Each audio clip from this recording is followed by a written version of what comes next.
Толькі, здаецца, народжаныя над Волгай, над Уралам і за Уралам, да яцвягу адносінаў ніякіх не маюць. Тэма, з аднаго боку, вельмі навуковая, яна датычыцца праблематыкі, про якую мне даволі часта прыходзіцца гаварыць не пра саму праблематыку, што большасць беларусаў і людзей чамусьці ведае ўсё пра яцвягу і можа расказаць нам, нібы яны лічаць, што яны ўсё ведаюць, і настолькі перакананыя, што яны ведаюць, што нават не вераць, калі паяўляюцца нейкія новыя інтэрпрэтацыі або новыя факты. Але самая галоўная падзея заключаецца ў тым, што я так рэдка бываю на людзях, я так страшэнна хвалююся, а в гэтым годзе ўжо юбілей, я 2 гады не маю дачынення са студэнтамі, ніякай публічнасці. Таму гэта, скажем, вяртанне мяне ў людзі, вот это вот Андрэй зрабіў вельмі салідна і сур'ёзна. Ён мяне раз на год выцягвае і гаворыць, што я яшчэ жывы. Я сапраўды здзіўляюся нашаму гораду, бо я рэдка бываю ў цэнтры, раз на 2, на 3 месяцы. І нават не ведаю, што вуліцы нам памянялі назвы. Ці адрадзілі іх, я не ведаю. Ну, добра, такі уступчык невялічкі. Яцвягі, амаль для кожнага, хто нарадзіўся альбо жыве ў гарадзейшыне, паўтараю, это настолькі ўжо стэрэатып, комплекс, што можна нават назваць пэўнай хваробай. Таму што большасць з нас чамусьці уяўляе сябе яцвягаў,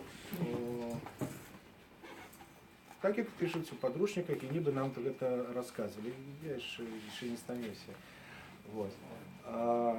Аднак, напрыклад, у маім прыватным жыцці яцвягі гэта вялікая таямніца, і я яшчэ до 1991 года, напрыклад, лічыў сябе апошнім яцвягам. І я настолькі перакананы, што я быў апошні яцвяг, ну цяпер нас уже 3. Што надо мной смяяліся, а справа ў тым, што я даволі рана адкрыў для сябе вёску Яцвесь пад Ваўкавыскам. Ну, это для некаторых хачу просто зарыентаваць. Гэта вёска, дзе жыве і жывуць бацькі любімага вашага выкладчыка Тадеуша Кручковскага. Но я адкрыў эту вёску Яцвесь не дзеля таго, што там жывуць кручковскія, а просто я першы раз, калі пайшоў з хаты в археалагічнай разведкі, мне было гадоў 6. Я знайшоў рэчку Ваўкавыя, па ёй дайшоў, дзе яна ўпадае ў рэчку Рось, і па этой Рось я дайшоў да вёскі Яцвягі, там мяне злавіла міліцыя, натуральна. І я так полюбіў яцвягаў пасля гэтага, што я лічу, што мяне туды пацягнула такі голас продкаў. І калі нарадзіўся сын, нас стала 2, і калі нарадзіўся ўнук, нас стала 3. Яцвяга зараз на свеце. І я чамусьці ніколі не верыў, і меў заўсёды праблемы з гэтым, што яцвягі гэта некі там балцкі народ, балцкае племя і агромная колькасць іншых інфармацый, які кожны з нас верыць да сённяшняга дня. Наступная рэч, чаму вот сёння мы тут сабраліся, но з аднаго боку, я тут нават раздрукаваў, маю ўсё. Гэта петербургскі гісторык беларускага паходжання Алексей Кібень у свой час абараніў дысертацыю ў Петербургу. Потым яна выйшла у выглядзе такой кніжкі «От Ятвези до Литвы. Русское пограничье с ятвягами Литвой в 9-13 веках». Правда, не былі бы гэта расейцы, ну яны не, ну цяжка іх акрыць, яны дакладна не яцвягі, могу вам сказаць шчыра, таму што гэта другое выданне кніжкі. Самае цікавае, яна літаральна паўтараецца да апошняй косачкі і кропкі, толькі першае выданне кніжкі мела іншую назву. Ну, это маркетинг, я так разумею. І ось з першага выдання кніжкі, там моя, Алексея Кібеня «От Ятвези до Литвы. Палітычная і сацыякультурная трансформацыя в бассейне Верхнего Нёмана ў 10-13 стагоддзях». Вот яна называлась, вот яго дысертацыя была. Яна нарэшце побачила на яцвяжскай мове, на беларускай яцвяжскай мове побачила свет. У апошнім свежым 5 нумары архэ 2016 года, дарэчы, жадаючыя могуць за 10 рублёў вось і тут яе набыць. Яна танней нават, чым у самого архэ. Гэта такі калядны падарунак з перспектывай.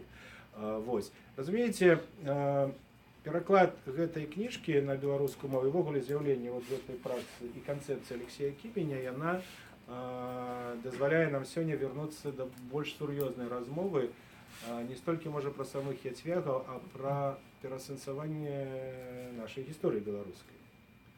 Бо мы з вами, на жаль, весь час знаходзімся ў сітуацыі, што нам гавораць: не цікаўцеся гісторыяй, мы за вас падумаем і мы ведаем. Дарэчы, вельмі добрым прыкладам сучаснай беларускай гістарыяграфіі, асабліва звязанай з акадэміяй навук, з універсітэтамі. Не думайце, што калі я там працаваў, што было значна лепей, было трошкі інакш. Гэта, скажам, словы намесніка дырэктара Інстытута гісторыі Акадэміі навук Беларусі нацыянальнай Вадзіма Лакізы, калі падчас абмеркавання не гэтага нумара архэ, а толькі кніжкі выдадзены такой вялізнай, яна, здаецца, кілаграмаў 6 важыць, слухайце.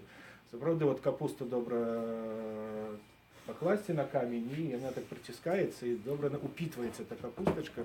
Агуркі, яблыкі я прабаваў, нормально, не працікае. Калі трэба рэцэпт, я вам дапамагу. Паслухайце, так вось, калі было нібы публічнае абмеркаванне гэтай кніжкі на вагу, там запыталі у намесніка дырэктара падчас круглого стола: слухайце, а як нам ставіцца да падзеі 17 верасня 1939 года?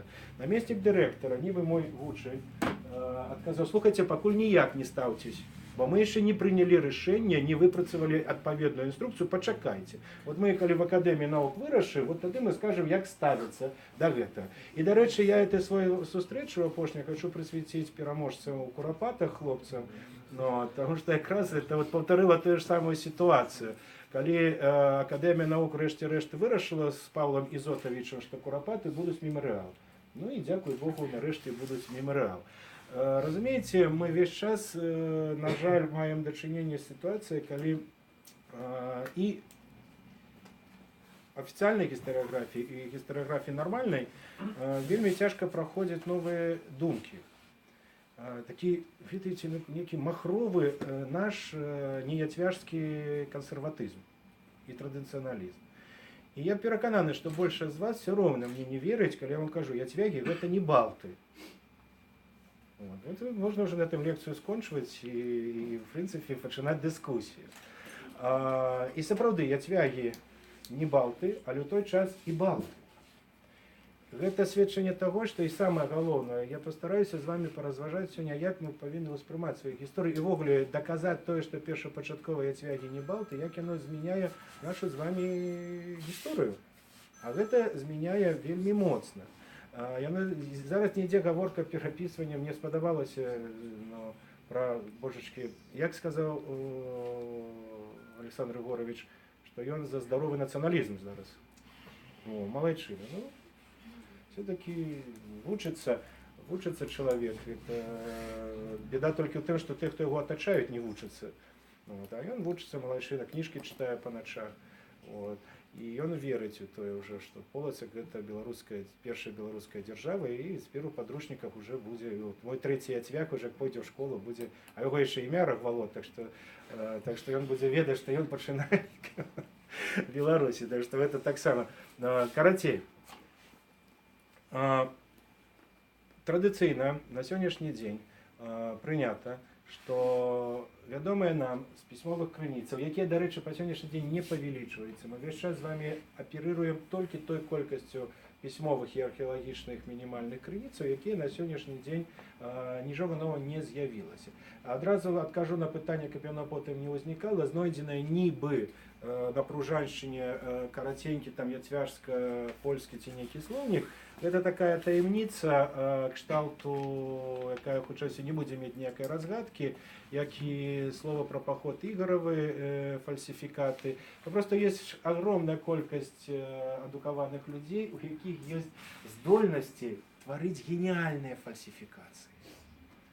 Попросту гениальныя фальсіфікацыі, якія потым робяцца ну просто нібы настолькі грунтоўнымі крыніцамі, што мы забываем, што за кожным пісьмовым словам стаіць чалавек, і гэтая суб'ектыўнасць. Дык вось, зыходзячы з той абмежаванай і неизменнай да сённяшні дзень колькасці пісьмовых крыніц і іх інфармацыі, прынята, што яцвягі трактуюцца, вызначаюцца як балцкае племя, варыянты могуць быць старажытна-прускае племя, літоўскае племя, дастаткова маналітная група, якая выразна адмежаваная ад суседзяў, якая валодала агульнасцю паходжання, асаблівай мовай, культурай, тэрыторыяй і саманазвай.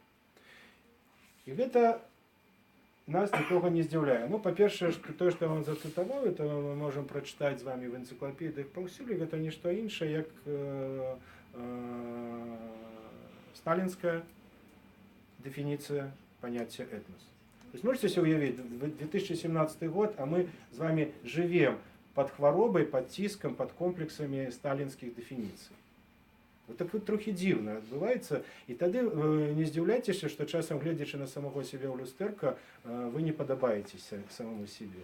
Трэба ачышчаць мазгі перыядычна і выкідваць, выдаўліваць из себе Сталіна, ну цяпер яшчэ і некаторых іншых людзей, і себе выдаўліваць, і я не памятаю, хто так грамотно про это сказал, Чехов, Антон Павлович Чехов сказал так грамотно. Дык вось, задумаемся, а калі адкідаем сталінскую дэфініцыю, і маючы, веруючы ў то, а літоўцы яны ввогуле уже настолькі паверылі, што яцвягі это частка літоўцаў, што яны папросту не дыскутуюць на гэтую тэму. Тым больш ім вельмі добра, ім дапамагаюць палякі, якія таксама ў гэта моцна паверылі. І справа тым, таямнічасць яцвягаў, яна вынікае ўжо з самой іхняй гісторыі. Яны з'яўляюцца і знікаюць. Пра іх мы ведаем зноў жа вельмі эвалюцыйна. Напрыклад, для навуковых колаў 20-го стагоддзя, археолагаў, гісторыкаў, этнолагаў, моваведаў усіх народаў і краінаў, яцвягі, паўтараю, гэта балцкае племя. Ну, ввогуле, з гэтымі балтамі, я думаю, нам, беларусам, зноў так не пашанцавала. І калі сёння зноў там адбываюцца дыскусіі, і мяне няма ў соцсетках, але часам суседзі, трэба ім забараніць таксама, альбо паламаць інтэрнэт, пачынаюць расказваць, там в соцсетках зноў некая там дыскусія была, ці варта мяняць нам назву, там Беларусь на Крывію, там, не ведаю, Літву і іншае. Але мы з гэтым балтызмам жывем зноў як з некім мікробам. Вот я, в прынцыпе, ўсё жыццё за Петьку мікроба. Это той, які жыве ў пятым мороженым. Вот у пятым мороженым, калі купляем лёдзіва пятое, там вот уже жыве Петька мікроб. Вот это мікробамі я сябрую. А вот з мікробамі інтэлектуальнага характару мне так не шанцуе. Дык вось з гэтым балтызмам нашым самае цікавае, мы в аўтарытэты себе ўзялі савецкага гісторыка-археолага, вельмі здольнага, таленавітага, сапраўды, Валентина Васильевича Седова, які эвалюцыянаваў ад прыхільніка беларускага балтаславянскага субстрата да нармальна древнерускай народнасці. Но самае цікавае, я все-таки раю, калі ўжо хто хоча разабрацца ў сваім балтызме, пачынаць чытаць не з Валентина Васильевича Седова, а толькі з нас, з беларусаў. Ну, давайте назовем з яцвягаў. Ну, пакуль я яцвягі ўжываю двухкосці, і пакуль я жартую. Справа тым, што першымі пра гэта пачалі пісаць беларусы Вітаўт Тумаш і Пануцевіч. І вот парадаксальна я недавно адкрыў для сябе, як перачытваючы нашых, што яны гадоў на 10 раней напісалі вот гэтыя словы, што беларусы гэта сімбіоз балтаславянскі.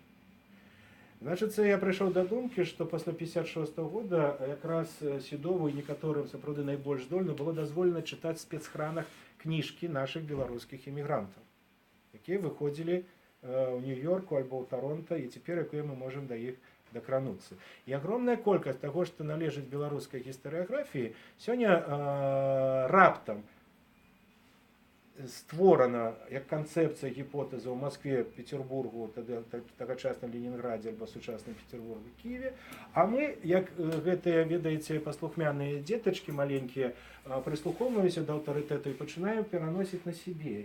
І нават мы такія героі парабіліся, я памятаю сам, што калі раптам разваліўся Савецкі Саюз, бо Машэраў, которого таксама все чамусьці любяць, дзіўны мы народ, конечно, беларусы, тое, што прыгожа, мы не любім, а тое, што Машэраў мы любім.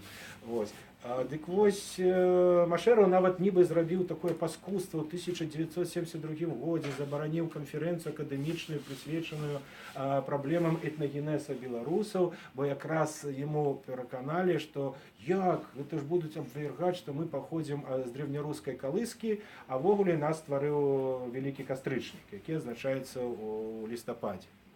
І ў 1972 годзе было забаронена, і нібы ўсе прыхільнікі канцэпцыі Седова, вот это славяно-балтского симбиоза белорусов, были диссидентами. То есть, когда ты в диссертации, ты где-нибудь про это напишешь, тебе чекали неприемности. Горбачев порушил правила российской ментальности, увел сухий закон, развалился Советский Союз. И раптом у нас теперь стало догмой. Это наш славяно-балтский симбиоз. Теперь мы высветляется с вами славяно-балтский симбиоз, то, что было заборонено, теперь оно популярно. И в этой концепции яцвяги настолько нормальные, что моя сяброўка Алла Квитковская написала толстенную книжку, которую на российской мове надруковали литовцы, она это не практикует, но мне надруковали. Яцвяжские могильники белорусского понимания, и мы все так задоволены этой книжкой, что она нам сапраўды это доказала. Хотя на самой справе Алла зрабіла фундаментальную працу, только трэба было бы назвать эту книжку раннехрысціянскія могильники белорусского панёмання. И раскопки в одном из мест, связанных с яцвяжами, вельмі моцна, з одним из гаспадароў, правадыроў яцвяжского народу, Комата, калядовскі Коматава, могільнік, яшчэ чарговы раз гэта даказаў. Пры гэтым сапраўды назва вёскі Коматава паходзіць ад імя одного из самых вядомых, я бы так сказал, яцвяжскіх правадыроў, гаспадароў Комата. Толькі я разачарую майго сябру, які якраз там нарадзіўся і жыве, Алеся Кроя. Толькі Комат не быў яцвягам у тым традыцыйным сэнсе балтам. И так можно было бы множить огромную колькость тезов, якія заганяюць нас у тупик. Чему? Я уже так часто повторяю одну цитату, что нават уже забылся, кто ее автор. Правды. Альбо Алан Купер, профессор Кембриджского университета, альбо Маршал Саллинс, профессор Чикагского университета. Але сутнасць гэтага сказу полягае на тым, што гуманітарныя навукі і навука, у тым выпадку гісторыя ці што-небудзь, гэта ці сутнасць іх, ці функцыі іх, ці мэта іх, я не ведаю, што сказаць. Гуманітарны навук з'яўляецца не збіранне фактаў, нібы доказы чаго, а бесперапынная, перманентная верыфікацыя раней існуючых і сёння існуючых гіпотэз, канцэпцый і поглядаў. І якраз гэтага нам у штодзённай нашай навуковай культуры беларускай і вузкагарадзінскай і не хапае. І таму наша сустрэча з вами сёння хутчэй дыскусія о нас з вами, а не пра яцвягаў. Ну, тым больш, як вы бачыце, яцвягі гавораць на беларускай мове, выглядаюць так, як вы нармальна, маюць еўрапеоідны выгляд, нават і не гадкі, як бы так сказаў. Так што кожны з вас і яцвяг, і не яцвяг. Калі я рыхтаваўся, вот 13 сторонок напісаў за некалькі дзён, мне здавалася, што я буду, але пазбаўлюся сваёй дурной манеры так гумарыстычна выкладаць, а потым падумаў, а правда, што тут наганяць на сябе некую сур'ёзнасць, калі гістарычная навука, по вялікаму рахунку, стваральніца мітаў, асабліва чым больш яна акадэмічная, тым больш яна стварае мітаў. І калі вы сустракаеце чалавека падчас дыскусіі, які гаворыць, я прафесійны гісторык і ведаю, як было, можете плюнуть ему в морду. Нет. Ну Это ладно. профессийный мифотворцы. Не, Что за это полагаю? ну коли биться не хочете, да, помовчите, просто не дискутуйте з ним. Справа в тим, що як було, не ведає ніхто. Тільки, не Олександр Григорович, а сам Бог. Ну, справа в тим, що історія, такий коротенький філософський ще уступ, вона має сутність, якби таку подвоєну сутність. Коли ми вживаємо слово «гісторія», ми знову не задумуємося. Значить, перша сутність гісторії – це минувшина об'єктивна речовісність, яка існує незалежно від нас. От вона існує, і вона існує незалежно від нас.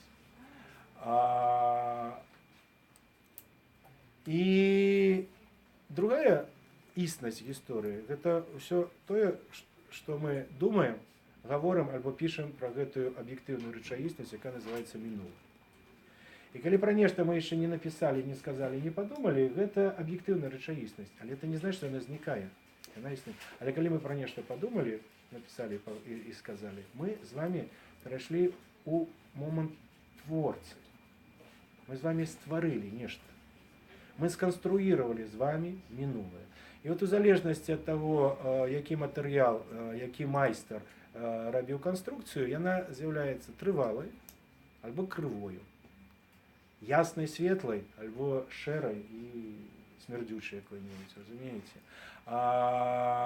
И тут мы с вами знову з'являємося хворими невольниками того, что огромную кількість конструкций нам зараз накинули и примусили її повірити. І коли сьогодні хтось із нас засумнівається в неких істинах, які говорить викладчик от сусідським на факультеті гістфака студент, йому одразу кажуть, сиди, мовчи. Що того, що не говорить там смаркачці, що-небудь таке, сиди, мовчи. Як ти можеш сумніватися в тому, що я кажу тобі, або подручнику написано.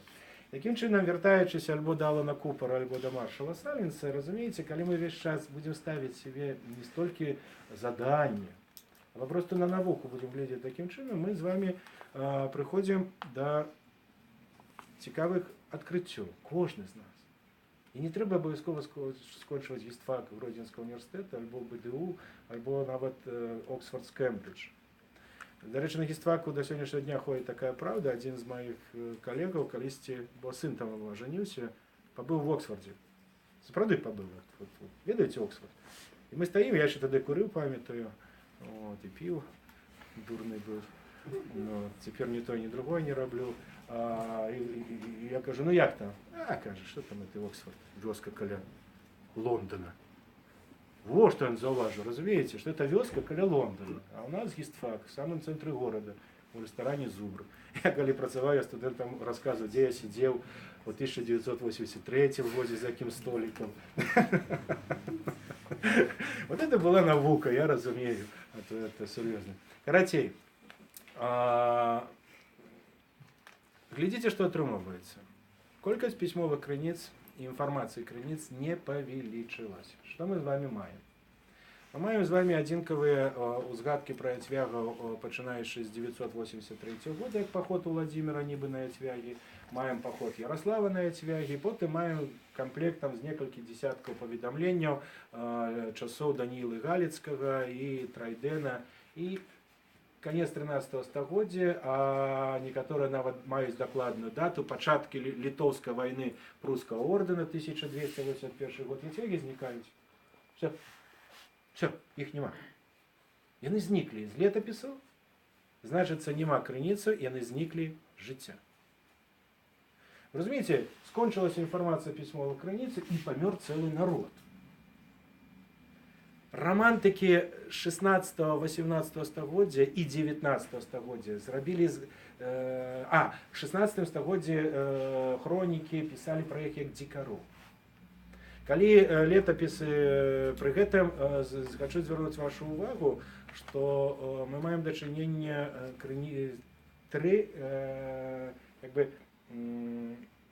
тры моўныя версіі крыніцы. Мы маем русские летописи, где сустракаем Ятвягу. Але крыжацкія хронікі пачатку 14 стагоддзя слова яцвягі не ведалі. Яны ведалі Дайнова, Судавія. Польскія храністы 14-15 стагоддзя не ведалі Судавія, Дайнова, пісалі палексяне.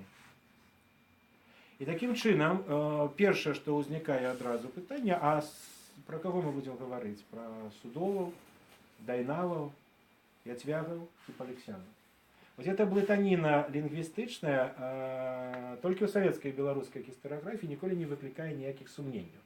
Вот трэба як ёсць, вот, потому что так вот вырашыў, так напісаў які-небудзь Пашута, Грэкава, або яшчэ хто-небудзь там, Каваленя, яшчэ хто-небудзь.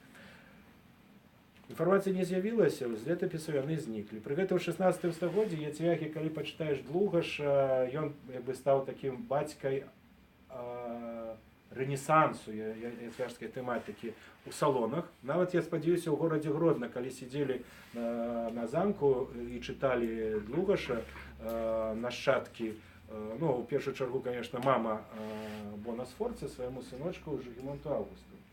Потому что Жыгімонт Аўгуст не надта хацеў вучыцца, і ён меў цэлую канцылярыю бібліятэкараў, якія яму чыталі кніжкі. Ну, а пры гэтым, што Длугаш пісаў па латыні, а мама была з Італіі, і каб тут паміж намі камунікаваць, яна навучылась некаторых людзей таксама па латыні. І от калі яна чытала на гарадзенскім замку Длугаша свайму сыночку Жыгімонту Аўгусту, яна чытала пра яцвягаў як дзікуноў, лесное племя дзікуноў, якія мы, хрысціяне з вамі, уратавалі ад гэтага дзікунства, то есть папросту знішчылі. Ну, бо ёсць два шляхі ўратавацца, вы ж ведаеце. Адзін гэта прызнаць, што начальнік заўсёды прав, ну і жыць вот з гэтай думкай. Другое гэта загінуць. Ну, у сэнсе, на жаль. Бо калі Андрэй пра мяне зноў успомніць і выцягне мяне з нашых яцвяжскіх лесоў, то наступная тэма, якую я вельмі хочу з вамі всімі абгаварыць, гэта ясныя і цёмныя бакі хрысціянізацыі. Таксама баімся вельмі гэтай тэмы чамусьці, бо я ўжо плачу разам з жонкай па начах, бо мы ўжо перажылі адзін шок. Это было на вігілію. Ну, ведаеце, нармальныя хрысціяне, нават вот такія праваслаўныя, як я, ну, хрысціяне, ездзяць са сваімі любімымі женщинамі на вігілію. Ну, бо якраз у 12 скончваецца пост, і тады можна з воза выцягнуць і што-то там прагаварыць. Но калі вы чуеце с Рождеством Христовым Агнешка, с Рождеством Христовым Франц, ну то теперь засталось только Христос воскрес, Зигмунд и Эдмунд. Вы разумеете, наш костел пачаў гаварыць по-расейску. И тому вот чамусьці. Ну, дзіўна, правда? А гэта мусіць, тому что польскіх ксяндзоў памянялі ўсіх на сваіх. Ну, вот, трэба зноў харватаў якіх запрасіць. О, файна было бы. Альбо ты вже італьянці, вони б хутчэй вивучили яцвяжскую беларускую мову і іншае. Карацей, в 16 стагоддзі, 17 стагоддзі мы чытаем в крыніцах, яцвягі ўжо жывуць, і жывуць яны ад Драгічына да Гродна і далей. Пры гэтым так фантастычна, мала хто з вас, правда, не ведае вёску Ятвіць пад Гродна. Это калі едзеш у бок нібы Немнова, адбіваеш трошкі ў бок, там яшчэ грыбныя месцы недрэнныя, вось.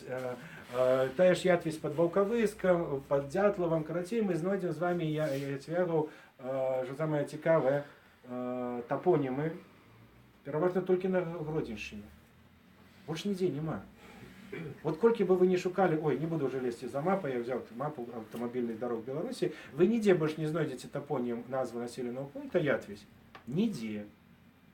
У Польши вы не знойдете, у Литве не знойдете. И от Фиагай, там вот яны это говорят так.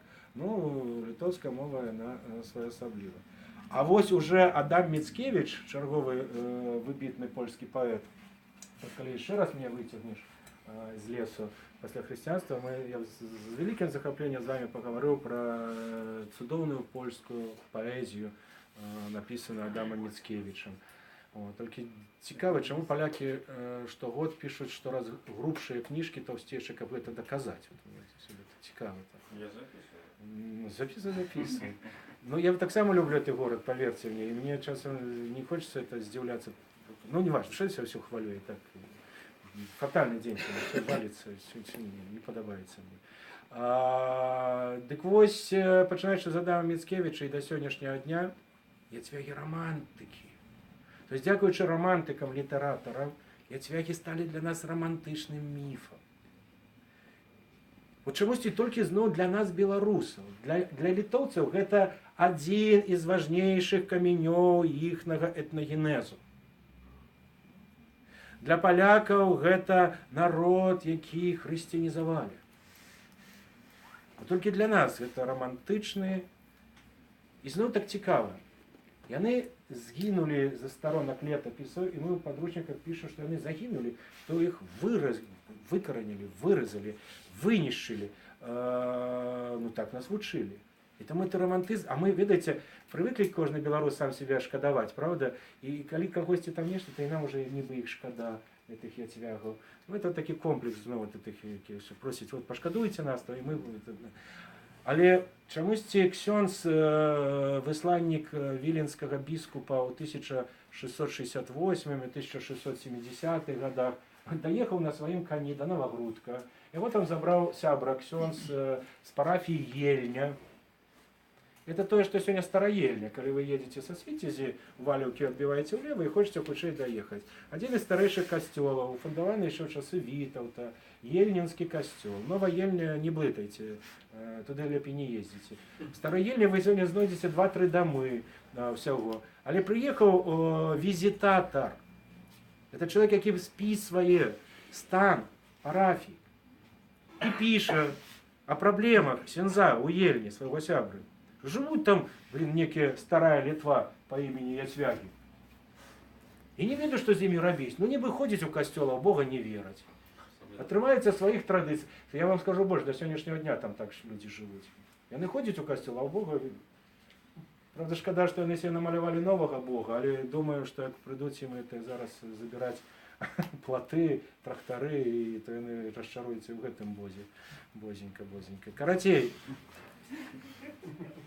Вы бачыце, мы з вами весь час верым у яцвягаў, мы іх любім, мы шкадуем іх, мы ведаем пра іх вельмі шмат, мы ўпэўнены, што мы пра іх шмат ведаем, а на самой справе мы з вами дайшлі зараз да пачаткаў, што мы нічога пра іх не ведаем.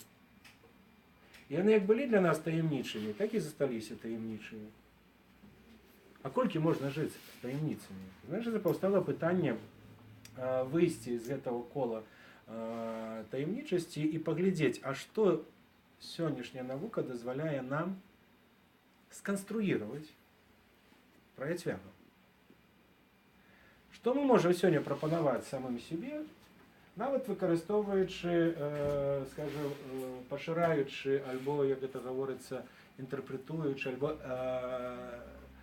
як гэта, прэзентуючы канцэпцыю кібеня.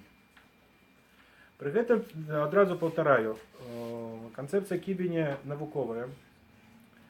Гэта значыцца, пры вялікім рахунку, навукова-ненавуковая, гэта трошачкі такая вельмі злізкая тэма. І я раю ўсім людзям не баяцца гэтых дыскусій і не верыць часам у навуковасць, асабліва калі вы чуеце, зноў паўтараецца прафесійны гісторык, альбо там скончыў гістфак, альбо маю ступень кандыдата навук.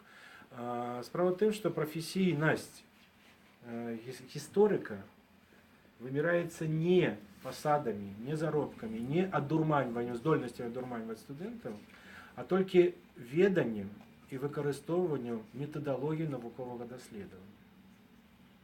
І забудьце вы гэта, што калі вы маеце сваю канцэпцыю паходжання генезіса Вялікага княства Літоўскага, што яна быццам бы не навуковая.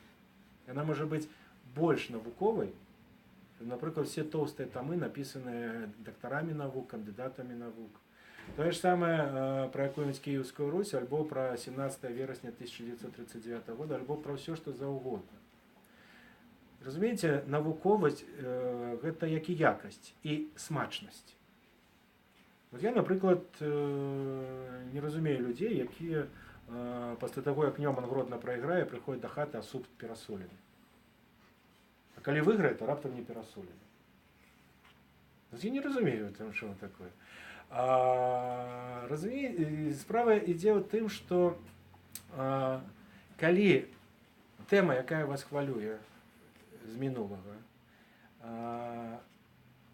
представляється вами або конструюється вами, повторяю ще раз, з використовуванням, ведення так званих методологій, методів наукового дослідження, це версія наукова.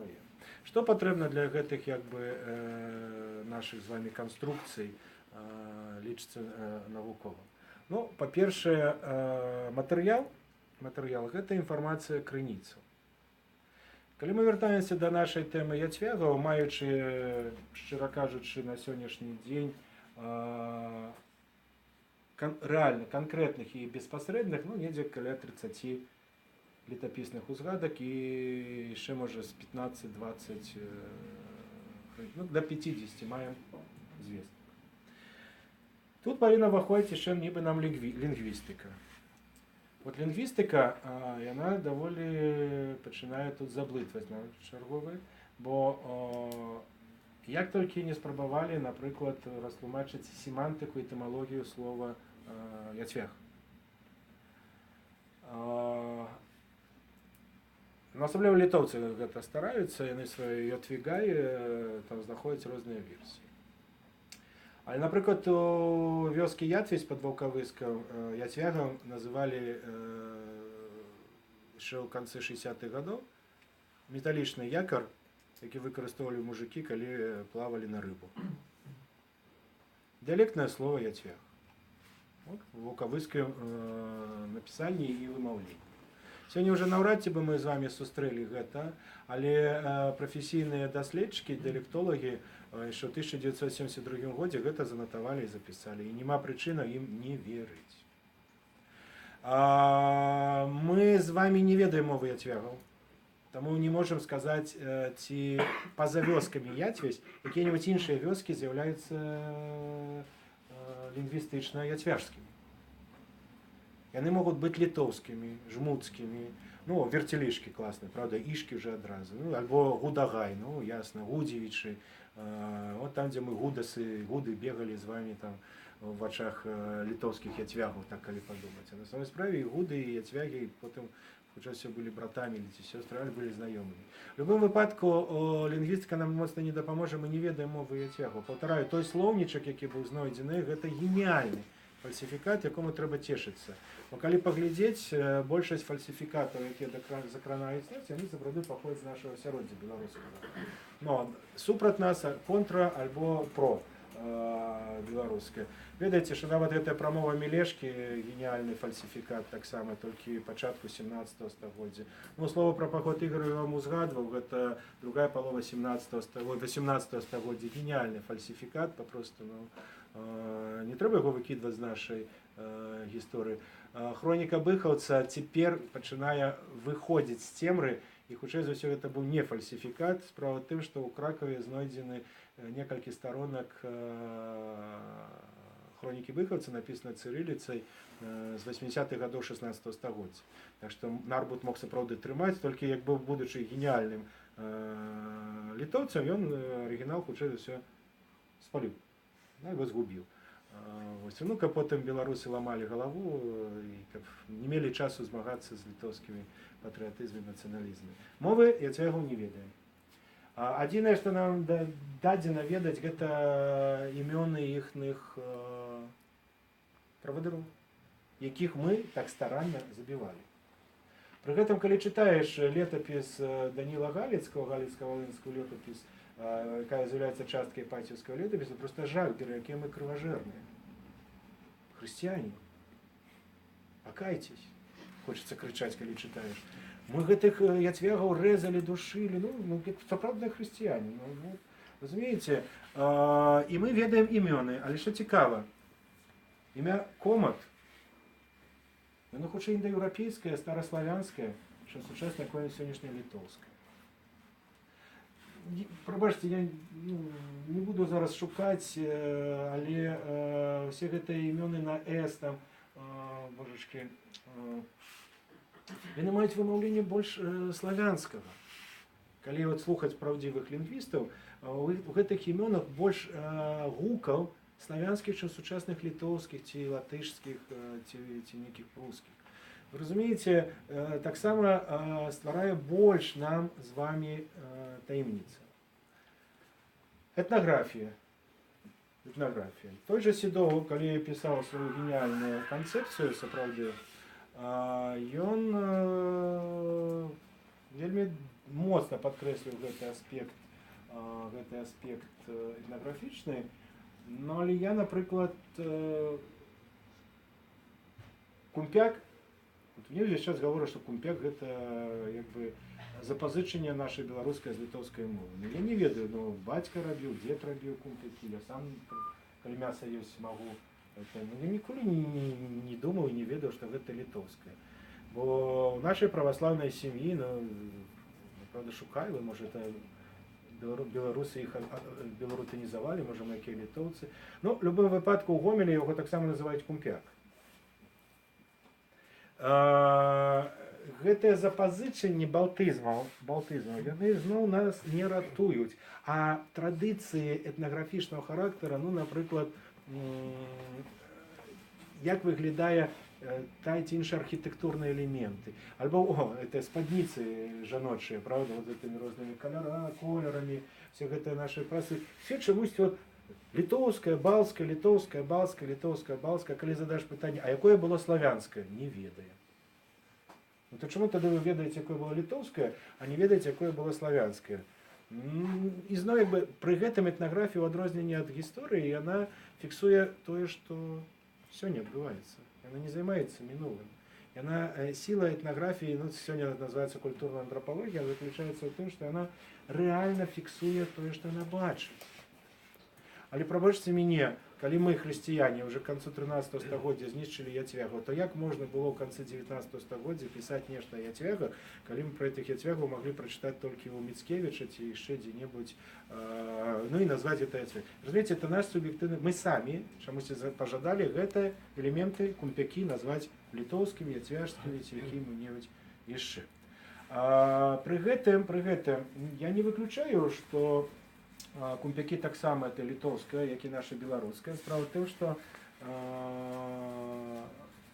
калі так трохі адказваць, мы з літоўцамі, з балтамі, лепей так сказаць, з балтамі, не з'яўляемся нейкімі асобнымі, дзікімі.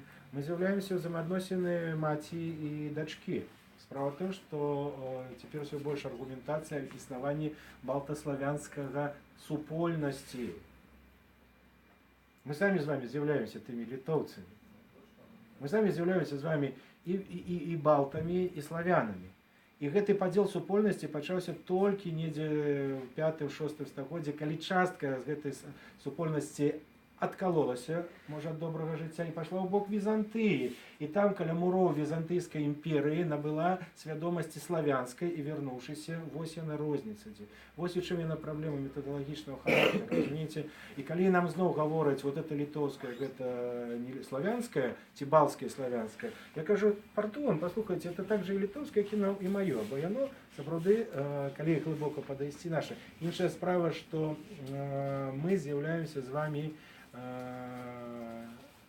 эффектам процесса христианизации, славянизации, праз церкву, праз христианизацию, повторяю, мовы. То есть литовцы это тая частка нас, тых балтаславянаў, якая не попала ў межы, скажем, христианизации по византыйскому обраду Руси, и тому захавалі свою мову. И заўважана психологами, это, ведаеце, психологи, не те, якія скончуюць Янкі Купалы, а те психологи. Беларусам лягчэй з усіх народаў на свеце вывучыць літоўскую мову. Адзінае, што ў беларусаў усідчывасці няма, яны ніякай мовы вывучыць не могуць, нават расейскай. Не, а свою это и вучыць не трэба, свою толькі трэба выкінуць расійскую, сразу заговорыш на сваёй. Свою вучыць яна сидзіць у нас на генетычным узроўні. Мы ж так і баімся, што мы ее схавалі так глыбока, што трэба толькі ляпнуць па задніцы, па сракі, і ўсё адразу будзе добра і нармальна. Ідзем далей. Археологія. Богиня, Кліо, як? Усё, як толькі археолог што скажа, значит, это так і было. Большего махляра на свеце, чым археолог, нема. Гісторыкі то менш махлюе з этнографам і лінгвістам. Это я вам кажу як археолог, забыты ўжо людзьмі і ўсімі на свеце. Але калісьці я быў археолагам, вельмі перспектыўным, папулярным, божачкі. Вот, а цяпер забыты. Дык вось археалогія. Археалогія это найбольш суб'ектыўная навука. Справа ў тым, што мы маем дачыненне з немымі крыніцамі. Это мы говорим за разбитые горшки, за знищенные замки, за подмурки, за мячи, за шкелеты знойденные, ці кремацию. Это мы говорим, это не яны говорят, это мы говорим. И тому, когда мы подходим до археологов, мы знову стыкаемся з ситуацией. Вось толькі зараз пачынае появляться нешта сэнсоўнае, што можна было бы звязаць з тым насельніцтвам, якое пражывала ў той зоне, якая называецца Яцвягі. До гэтага часу нам прапановалі, што яцвяжскімі з'яўляюцца каменныя курганы і каменныя магілы. Камень, на шчасце, выкарыстоўваецца ў пахаванні ў большасці еўрапейскіх народаў і звычайна у нашых рэгіёнах ад Смаленска да Драгічына над Бугам і ад Пскова да беларускага Жытоміра выкарыстоўваецца як канструктывісцкі элемент. Ну, хто тут будаўнікі, інжынеры, ведаеце? Это каб насып кургана не рассыпаўся. А потым гэта ўжо надавалася сапраўды сакральнае значэнне гэтаму. І паўсюль, дзе мы зараз знаходзілі каменнае пахаванне, альбо ў каменных гэтых магілах, альбо ў каменных курганах, мы заўсёды казалі, гэта яцвяжскае. Ну, бо славяне так не хавалі. Палякі так не хавалі. Іншы так ніхто не хаваў. І, карацей, больш нічога археалогія не магла прапанаваць. Да сённяшняга дня археалогія не можа прапанаваць. Нічога. Вы можете себе уявіць,